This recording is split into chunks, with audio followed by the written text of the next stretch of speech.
எல்லோருக்கும் வணக்கம். பணங்காட்டுனரி எந்த ஒரு சலசலப்புக்கு அஞ்சாது அப்படிங்கிற மாதிரி எத்தனை மார்க்கெட்டுகள் கீழே கவுந்து குப்புற விழுந்தாலும் மண்ணை கவ்வினாலும் ஒரே ஒரு மார்க்கெட், தனித்துவமான மார்க்கெட் நம்மளுடைய நிஃப்டி வெறும் ஒரே ஒரு பாயிண்ட்ல தான் மைனஸ்ல க்ளோஸ் ஆயிருக்கான்.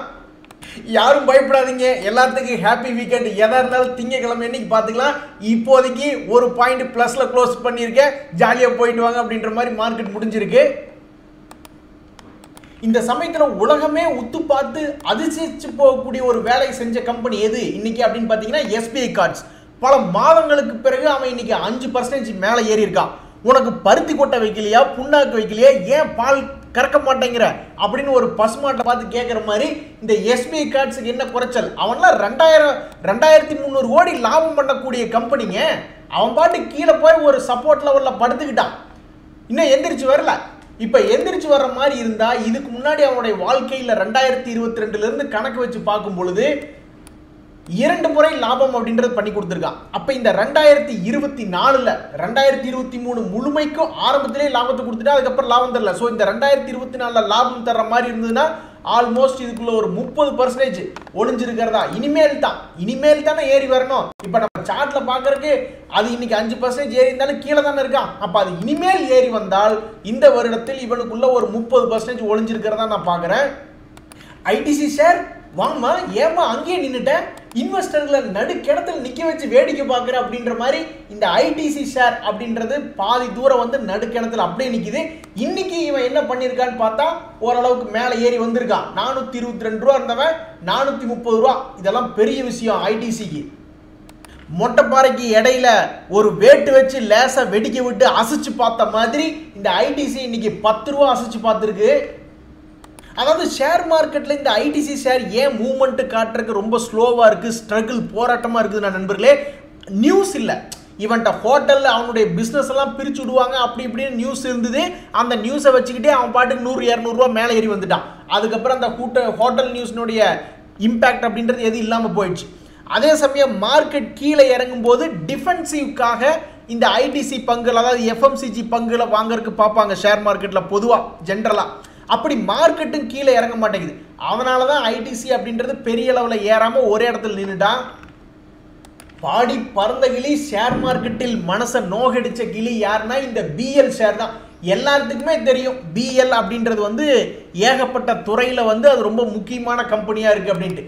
இந்த வருஷத்தில் ஜனவரியிலிருந்து கணக்கெடுத்து பார்த்தா ஒரு முறை 2 முறை இறங்கி நல்ல ஒரு லோ ரேட் 180 ரூபா 175 ரூபாய்ன்னு 2 முறை வந்து கொடுத்துருக்கான். 2 முறையுமே திரும்பி லாபம் பண்ணி கொடுத்துட்டான். பட் இத்தனை விஷயங்கள் நம்ம தெரிஞ்சுமே இதில் ஒரு 10% கூட பிடிக்க முடியாமல் போச்சு இந்த பிஎல்ல. அதுக்கு காரணம் பேராசை தான். என்ன பேராசை அப்படின்னா இந்த வருஷத்துல இவங்க இது கீழே இறங்கி ஒரு 150 ரூபா அல்லது 120 ரூபா வந்ததுன்னா நல்ல ரேட்டுக்கு வாங்கிக்கலாமே அப்படின்ற ஒரு பேராசை தான் காரணம்னு நான் நினைக்கிறேன். நவீன் ஃப்ளோரின் ஒரு ஷேர் குறுக்கால வந்து படுத்துக்கிறான். என்னை தாண்டிப்போன்னு அடிக்கடி நம்மளுடைய சேனல்ல வந்து படுத்துக்கிறான். என்ன காரணம்னா அவன் காமிக்கக்கூடிய ஒரு ப்ராஃபிட் பொட்டன்ஷியல் தான். அதாவது 2023 ஹை 4849 ரூபா, இப்போ இருக்கிற பிரைஸ் 3147 ரூபா. ஒருவேளை இந்த கம்பெனி அவனுடைய பழைய ஹையை 2024 வந்தாலும் சரி 2025 வந்து டச் பண்ணாலும் சரி ஆல்மோஸ்ட் 50% பெருமான வருமானம் அப்படின்றது இந்த நவீன் ஃப்ளோரின்ல இருக்கிற மாதிரி ஒரு ப்ராபபிலிட்டி காட்டிட்டு இருக்கான். அதனால தான் மலை அடிவாரத்தில் தொடர்ந்து ரெஸ்ட் எடுத்துகிட்டே இருப்பான் போல. ஏன்னா ஒரு மிகப்பெரிய மலை ஏறணும்ல. சில பேர் வீரவசனம் பேசுவாங்க, செத்த பாம்பை நான் அடிக்கிறது இல்லை அப்படின்ட்டு. அது மாதிரி தான் ஷேர் மார்க்கெட் வந்து இந்த ஐஎக்ஸ் ஷேரை ட்ரீட் பண்ணுதா அப்படின்றது தெரியல. அதாவது நேற்று வந்து இந்த ஷேரினுடைய ஒரு பிஸ்னஸ் அப்டேட் வருது, இவனுடைய வால்யூம் எல்லாம் இன்க்ரீஸ் ஆயிருக்கு அப்படின்ட்டு. ஆனால் அந்த பிஸ்னஸ் அப்டேட்டுக்கு அப்புறம் இந்த ஷேரை பெருசாக கீழே இறக்கி விடல. இதுக்கு முன்னாடி எல்லாம் பார்த்தீங்கன்னா பிஸ்னஸ் அப்டேட்ஸ் வந்தாலும் சரி அல்லது கவர்மெண்ட் பாலிசியில் ஏதாவது ஒரு விஷயத்தை பற்றி பேசும்போது இந்த ஷேரை கொஞ்சம் இறக்கி விடுற மாதிரி இருந்தது. ஆனால் இந்த ஷேரை நம்ம ரொம்பவுமே இறக்கி விட்டோம். இதுக்கு மேலே இவங்களை துன்புறுத்த வேண்டாம், பாவம் இந்த ஷேரில் பணம் போட்டு வச்சிருக்கிறவங்க அப்படின்ற ஒரு காரணத்தினாலேயே என்னையோ இந்த ஒரு வருஷத்தில் இந்த ஷேரினுடைய மொத்த மூவ்மெண்ட்டே ஒரு 40 ரூபாய்க்குள்ள தான் இருக்குது. அதில் இப்போ அடிவாரத்தில் இருக்குது. ஒருவேளை அவனுடைய பழைய கையை போய் தொடரமா இருந்தால் இதுக்குள்ளே இன்னொரு 15 ரூபா ஒளிஞ்சிருக்கிறதா நான் பார்க்குறேன். இன்னொரு ஷேர் ஒன்று இருக்கு. முதலீட்டாளர்களுக்கு தண்டத்துக்கு எந்த விதமான லாபமும் ரொம்ப காலமா சம்பாரிச்சு கொடுக்காத பங்கு என்ன அப்படின்னு பார்த்தோம்னா அதுல இந்த ஆர்பிஎல் பேங்க் ஒருத்தனா வர்றான். இவன்லாம் விழுந்த இடம் எங்கிருந்து நீங்க நினைக்கிறீங்க? சமீபத்தில் கொஞ்சோண்டு ஏறிட்டான்.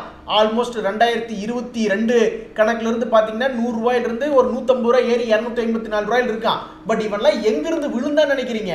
ஆல்மோஸ்ட் 700 ரூபாய் ரேஞ்சில இருந்து கீழே விழுந்தவன் இன்னுமே பல வருடங்கள் ஆகியும் இன்னும் இன்வெஸ்டர்களுக்கு முதலீட்டாளர்களுக்கு எந்த விதமான பணமும் சம்பாரிச்சு கொடுக்கல. ஸோ இந்த தடவையாவது கொஞ்சம் ஒரு 100-200 ரூபா மேலே ஏறி வந்ததுன்னா இந்த 2024 ரொம்ப சந்தோஷமா இருக்கும். என்பதில் ஷேர் மார்க்கெட்ல ஜெயிக்கிறதுக்கு தொடர்ந்து உறுதி செய்யப்பட்ட ப்ரூவன் மெத்தட் அப்படின்னு சிலது இருக்கு. அதாவது மியூச்சுவல் ஃபண்டில் தொடர்ந்து எஸ்ஐபி மூலிமா பணம் போட்டு ஒரு 4-5 வருஷம் அல்லது ஒரு 10-15 வருஷத்துல ஒரு நல்ல பணம் அப்படின்ற சம்பாதிக்கிறது ஒரு ப்ரூவன் மெத்தட். மார்க்கெட் ஏறும்போது ஒரு நல்ல லாபம் கிடைக்கும், மார்க்கெட் இறங்கும்போது கண்டிப்பா அதுவும் கும்பா தான். இங்க பாத்தீங்களா இந்த மியூச்சுவல் ஃபண்டில் ஆல்மோஸ்ட் எனக்கு 3.25 லட்ச ரூபா போட்டது இப்போ 1 லட்ச ரூபா லாபத்தில் இருக்கு. இப்படியே மேலே ஏறிட்டே வந்தா நான் புதுசா பணமே போட தேவையில்லை. ஒரு 1.5 வருஷம் 2 வருஷத்துல இவ்வளவு பணம் வருது அப்படின்னா ஒரு 20 வருஷம் கழிச்சு நான் பணமே போட தேவையில்லை. இந்த 3.5 லட்சமே ஆல்மோஸ்ட் 1 கோடி வந்துடும். இன்னொரு ப்ரூவன் மெத்தட் என்னன்னா ட்ரேடிங் அக்கவுண்ட்ல நம்ம ஒரு ஷேரை வாங்கி நல்ல ஷேரை வாங்கி அதை அப்படியே ஹோல்டு பண்ணணும். இப்போ நீங்க பிஎன்பி எடுத்துங்க, பிஎல் எடுத்துங்க, ஏகப்பட்ட ஷேர்கள் வாங்கி ஹோல்டு பண்ணா அது ஆட்டோமேட்டிக்கா 50%, 100%, 500% லாபம் கொடுத்துக்கிட்டே இருப்பான். அல்லது பணம் நிறைய எடுத்து வச்சுக்கிட்டு ரெகுலரா நம்மளால போடக்கூடிய சக்தி இருக்கு.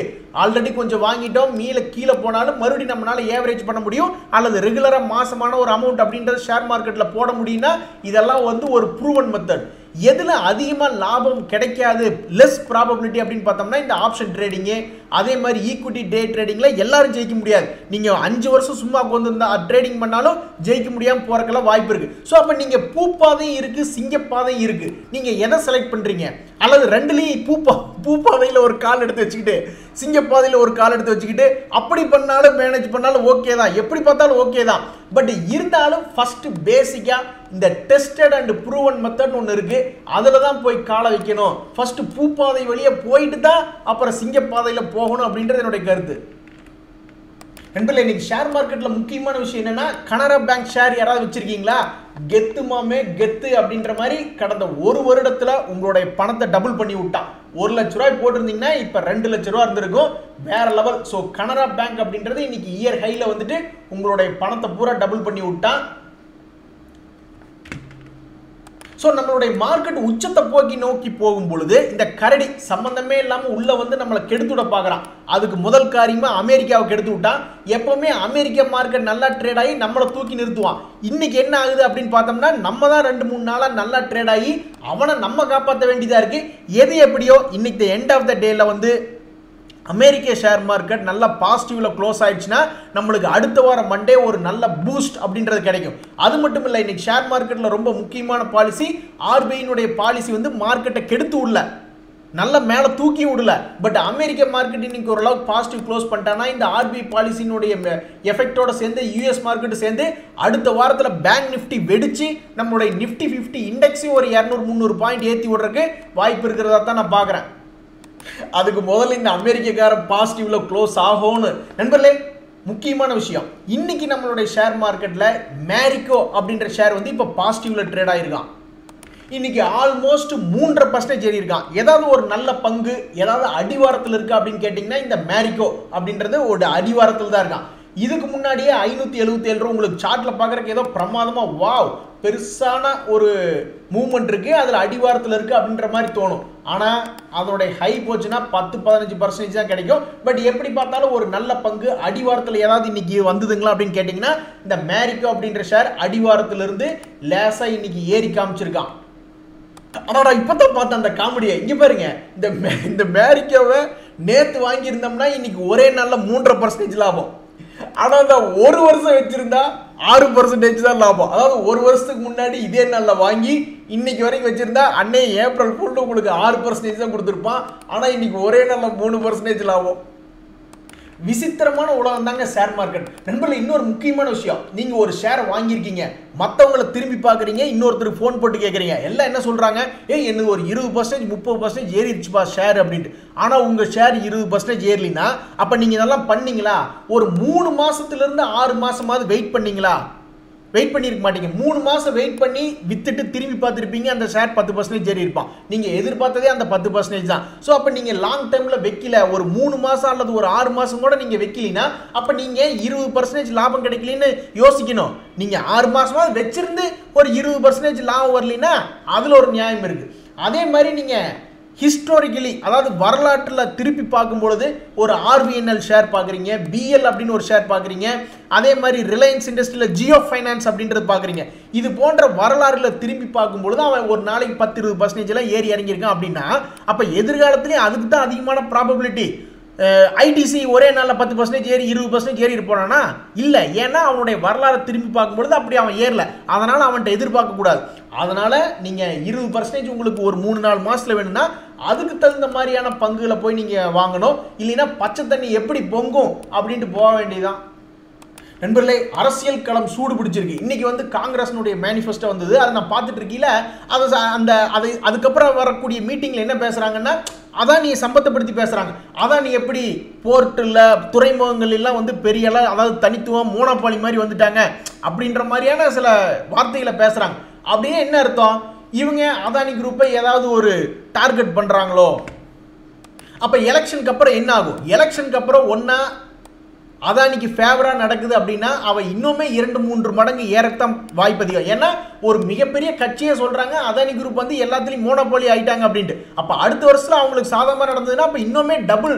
இப்போவே அதானி பவருடைய சேல்ஸ் எல்லாம் பார்க்கும்போது எக்கச்சக்கமாக ஏறிட்டு இருக்கு. அப்போ இன்னும் அடுத்து வரக்கூடிய 5 வருஷங்கள் இன்னும் சாதகமாக இருக்கலாம். ஒருவேளை இவங்க வர்றாங்க அப்படின்னா அப்போ வந்து இது மேபி அதானி குரூப் பங்குகளுக்கு பாதகமாகவும் இருக்கலாம். ஸோ ஆக மொத்தம் ஒரு சென்டர் பாயிண்ட்ல இருக்கு. அதானி குரூப் பங்குகள் ஒரு சென்டர் பாயிண்ட்ல இருக்கு. மேலையா பெருசா அல்லது பெருசா கீழையா அப்படின்றது காலம் தான் முடிவு பண்ணும். அதுக்கு ரொம்ப தூரம் இல்லை, ஒரு 4-5 மாசம் தான் இருக்கு.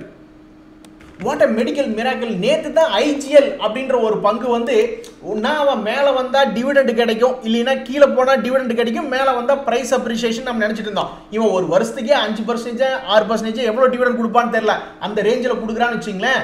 அதை வந்து இன்னைக்கு ஒரே நாளில் எப்படி அப்படி ஏறினானே தெரியல. குருவி உட்கார பனங்காய் உழுகிற கதையா நேற்று நம்ம IGL பேசினோம், இன்னைக்கு 6% ஏறிட்டான்.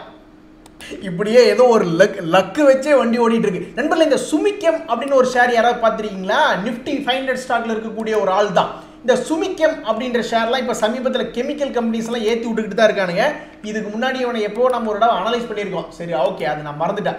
இப்போ வந்து இந்த ஷேர் என்ன ஆயிருக்கு அப்படின்னு பார்த்தோம்னா நல்ல ஒரு அழகிய டபுள் பாட்டம் அப்படின்னு 2021 வருஷத்தை கணக்கு பண்ணி கனெக்ட் பண்ணுறான். ஸோ அப்போ இவன் வந்து 2023 ஹை வந்தாலும் சரி அல்லது 2021 ஹை வந்தாலும் சரி இதுக்குள்ள ஒரு நல்ல பணம் இருக்கிறதா தான் நான் பார்க்குறேன். மேலே ஏறி வந்தானாக்கா கோதாவரி அந்த சீவக்கட்டை கொஞ்சம் எழுடி பல ஷேர்களை மந்திரிச்சு விடணும் அப்படின்ற மாதிரி நிறைய பங்குகளை வாங்கி 30-40% மேலே நஷ்டத்தில் இருக்குது. சமீபத்தினுடைய ஹையில் இருந்து அப்படின்னு பார்த்தோம்னா நல்லா நிறைய பெயர் சொல்லும் கம்பெனிகள் நிறைய இருக்குது. ஜீல் இருக்குது, பேடிஎம், ஐஆர்டிஎன் நிறைய இருக்குது.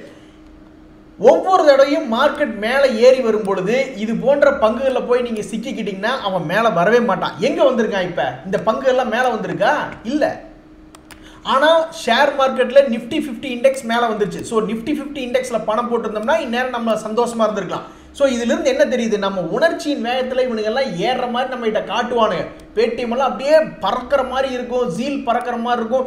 நம்ம ஏதாவது ஒரு உணர்ச்சியின் வேகத்தில் நீங்கள் போய் ஷேர் எடுத்தீங்கன்னா இந்த மாதிரி நல்லது நடந்துட்டா பரவாயில்ல, பட் கெட்டது நடந்துச்சுன்னா மார்க்கெட் மேலே வந்தாலும் உங்கள் போர்ட்ஃபோலியோ அப்படின்றது மேலே வராது, கும்பா குட்டியாக தான் இருக்கும். இன்றைய தகவல் வந்து உங்களுக்கு உதவி வந்து எனக்கு சந்தோஷம் தான். ரொம்ப நன்றி, வணக்கம்.